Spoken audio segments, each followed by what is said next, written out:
रविवार 26 जनवरी को बहादुरगढ़ में धूमधाम और गरिमामयी ढंग से मनाया गया देश का 76वां गणतंत्र दिवस।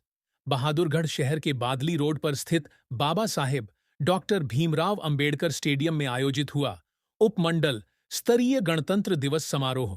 कार्यक्रम में मुख्य अतिथि के रूप में स्थानीय विधायक राजेश जून ने शिरकत की और राष्ट्रीय ध्वज तिरंगा फहराकर राष्ट्रगान के साथ विधिवत रूप से समारोह का शुभारंभ किया। उन्होंने परेड की सलामी ली और समारोह में शामिल सांस्कृतिक प्रस्तुतियों का अवलोकन किया।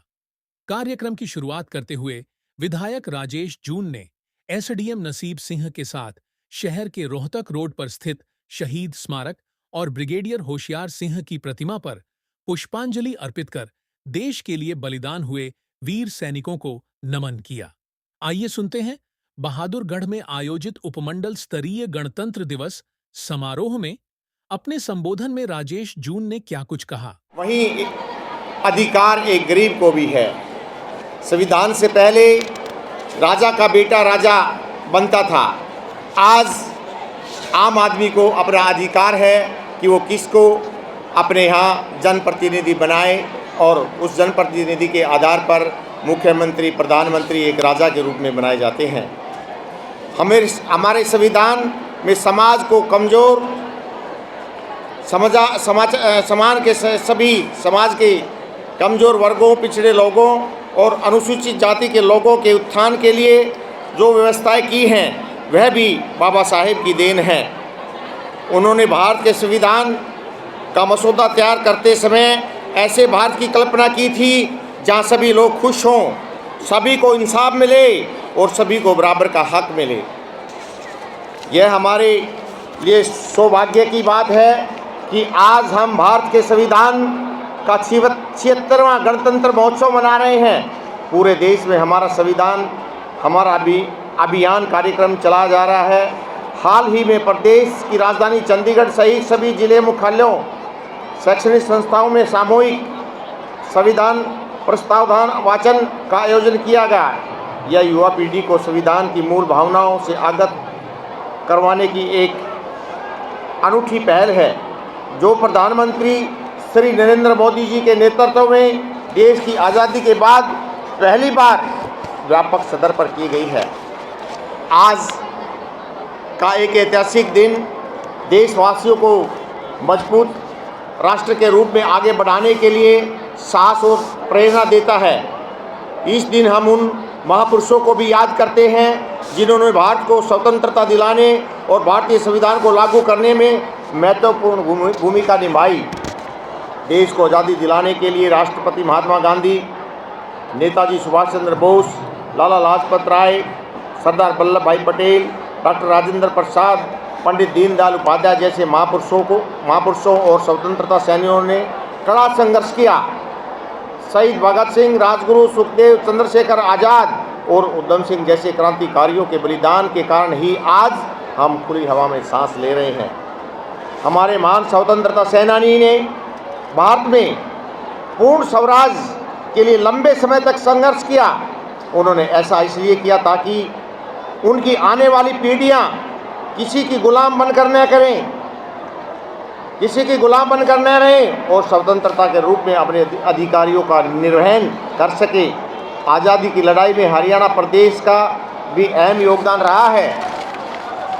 आज भी हरियाणा के नौजवान सेना में भर्ती होना अपनी शान समझते हैं और यही कारण है कि देश की सशस्त्र सेनाओं में हर 10वां सिपाही हरियाणा से एक है। आपको बताना चाहूँगा कि सरकार ने हरियाणा अग्निवीर नीति 2024 क्रियान्वित कर अग्निवीरों को सुरक्षा कवच प्रदान कर दिया है।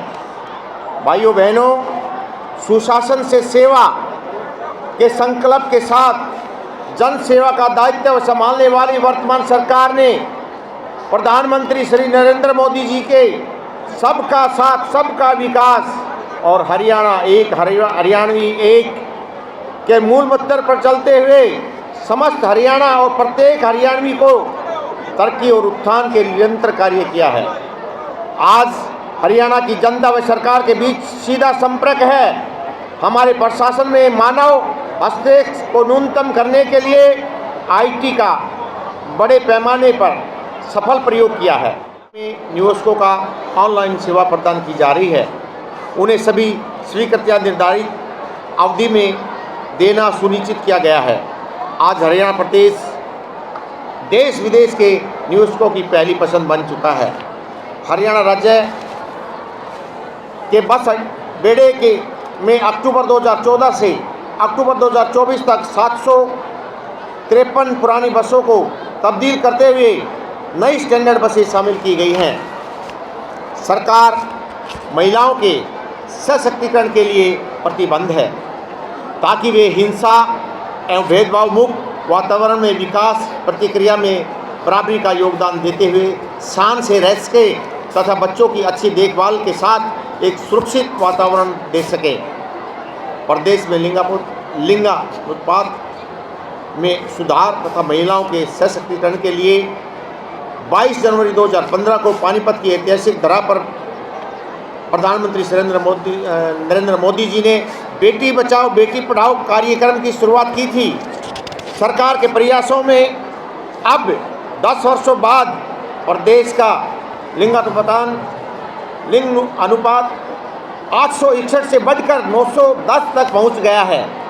इसमें और सुधार और संजीदगी से प्रयास किए जा रहे हैं।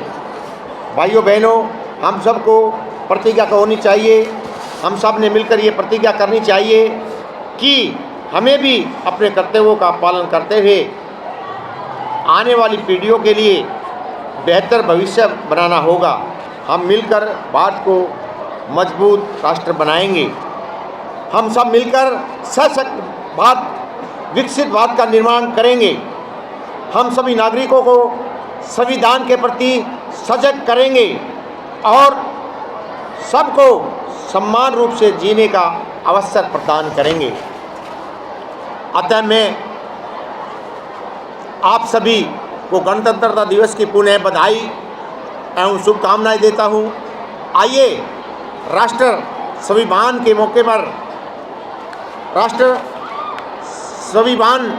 के मौके पर हम सभी देश को वर्ष 2047 तक विकसित राष्ट्र बनाने का संकल्प लें। 2047 तक हम सब मिलकर विकसित राष्ट्र बनाने का संकल्प लें ताकि हमारा भारत एक बार फिर वही भारत बन सके जिसके गौरव व वैभव की कहानियाँ सुनाते आए हैं। साथ ही स्वच्छ स्वस्थ खुशहाली का भी संकल्प लें। जय हिंद, जय हरियाणा, जय बहादुरगढ़।